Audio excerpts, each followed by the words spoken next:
céu ou inferno? O que a Bíblia realmente diz sobre a cremação? Esta é uma pergunta que pesa na consciência de muitos cristãos. Em um mundo onde as tradições funerárias estão mudando, a questão de saber se a cremação é uma prática aceitável aos olhos de Deus torna-se mais premente do que nunca. Alguns temem que seja um ato pecaminoso, uma desonra ao corpo que um dia foi o templo do Espírito Santo. Outros se preocupam que a cremação possa, de alguma forma, impedir a ressurreição prometida. Mas o que as Escrituras Sagradas realmente ensinam? Vamos mergulhar juntos na Palavra de Deus para encontrar clareza e paz sobre este assunto delicado. Para entender a perspectiva bíblica, primeiro precisamos olhar para as práticas funerárias nos tempos antigos. Ao longo do Antigo e do Novo Testamento, a prática predominante entre o povo de Deus era, inegavelmente, o sepultamento.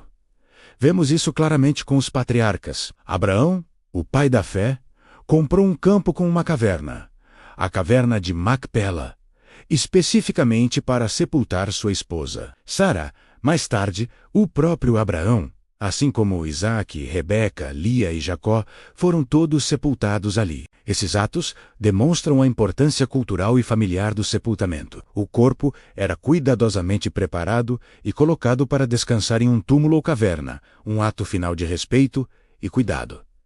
No Novo Testamento, essa tradição continuou. O exemplo mais significativo é o do próprio Senhor Jesus Cristo. Após sua crucificação, seu corpo foi retirado da cruz, envolto em panos de linho com especiarias aromáticas e colocado em um túmulo novo, escavado na rocha, que pertence a José de Arimateia. Os evangelhos descrevem este ato com grande solenidade. Da mesma forma, João Batista foi sepultado por seus discípulos. O sepultamento era a norma, a prática comum e esperada. No entanto, é crucial fazer uma distinção importante. A Bíblia descreve essas práticas, mas em nenhum lugar elas prescreve como a única forma divinamente ordenada de cuidar dos mortos. Não há um versículo que diga: tu deverás sepultar e não cremar. A Bíblia relata o que foi feito, mas não proíbe outras alternativas. Então, se o sepultamento era a norma, a queima de corpos era vista como algo negativo? Em certos contextos, sim. No Antigo Testamento, a queima era frequentemente associada a um juízo divino ou a uma punição severa por pecados graves. Por exemplo, em Levítico, a punição para certas transgressões sexuais era a morte pelo fogo. Em Josué, Acã e sua família, por terem pecado contra Deus ao pegar despojos proibidos, foram apedrejados e depois queimados. Esses exemplos ligam a queima a um ato de punição e desonra. No entanto, isso não significa que o ato de queimar um corpo morto seja inerentemente pecaminoso. O contexto aqui é de punição por pecado, não de uma prática funerária escolhida por uma família enlutada. Curiosamente, há um caso no Antigo Testamento onde a queima de corpos foi um ato de honra e necessidade. Em 1 Samuel, capítulo 31, lemos sobre a trágica morte do rei Saul e de seus filhos em batalha contra os filisteus. Os inimigos tomaram seus corpos, os mutilaram e os exibiram publicamente no muro de uma cidade. Quando homens valentes de Israel souberam disso, eles viajaram durante a noite, resgataram os corpos, os levaram de volta e os queimaram. Depois, pegaram os ossos e os sepultaram. Neste caso, a cremação não foi um ato de desonra, mas o oposto. Foi um ato heróico para resgatar os corpos do rei e de seus príncipes da profanação pública, uma forma de proteglosse de mais humilhação. Isso nos mostra que a Bíblia não tem uma visão monolítica e negativa sobre a cremação. Uma das maiores preocupações teológicas sobre a cremação está ligada à doutrina da ressurreição. Muitos cristãos se perguntam: se o corpo é reduzido a cinzas, como Deus poderá ressuscitá-lo no último dia? O apóstolo Paulo fala sobre a ressurreição em 1 Coríntios 15, descrevendo que o corpo é semeado em desonra, é ressuscitado em glória, é semeado em fraqueza, é ressuscitado em poder. Mas essa preocupação, embora compreensível, subestima o poder soberano de Deus. Pensemos nisto. O que acontece com um corpo que foi sepultado há séculos? Ele se decompõe e volta ao pó. Gênesis 3:19 nos lembra: porque tu és pó, e ao pó tornarás. A cremação simplesmente acelera um processo natural que ocorre com todos os corpos ao longo do tempo. Seja por decomposição lenta no solo ou por cremação rápida, o resultado final é o mesmo.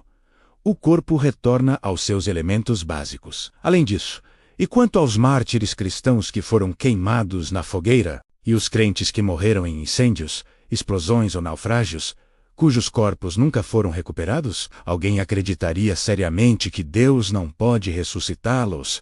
Claro que não. O livro do Apocalipse, em sua visão da ressurreição final, declara poeticamente: o mar entregou os mortos que nele havia, e a morte e o inferno entregaram os mortos que neles havia. Isso nos mostra que, não importa o estado ou a localização dos restos mortais de uma pessoa, nada pode impedir o poder de Deus de cumprir sua promessa de ressurreição. O Deus que criou o universo a partir do nada, certamente tem o poder de recriar um corpo a partir de cinzas, pó ou mesmo de lugar nenhum. Limitar o poder de ressurreição de Deus ao método funerário é limitar o ilimitado. Em última análise, a Bíblia não condena explicitamente a cremação. Embora o sepultamento fosse a prática comum e preferida, a escolha entre sepultamento e cremação recai no campo da liberdade cristã. Não é uma questão de salvação. A sua entrada no céu não depende de como seu corpo terreno é tratado após a morte, mas sim da sua fé em Jesus Cristo como seu Senhor e Salvador. Ao tomar essa decisão, uma pessoa ou família pode considerar vários fatores. Quais são os costumes locais e familiares? Existem considerações financeiras ou ambientais? Qual é a convicção pessoal de cada um? Após orar e buscar a sabedoria de Deus, a decisão deve ser tomada com respeito, honra e, acima de tudo, com uma consciência limpa diante de Deus. Portanto, se você está se perguntando sobre a cremação, pode ficar em paz. A Bíblia não a proíbe. O poder de Deus não é limitado por ela. E o seu destino eterno não é determinado por ela. O que realmente importa é a vida que você viveu em Cristo e a fé que você depositou nele. Concentra-se no que é eterno. Pois, no final, quer sejamos sepultados ou cremados, todos os que estão em Cristo serão transformados em um piscar de olhos, recebendo um corpo glorificado que nunca perecerá.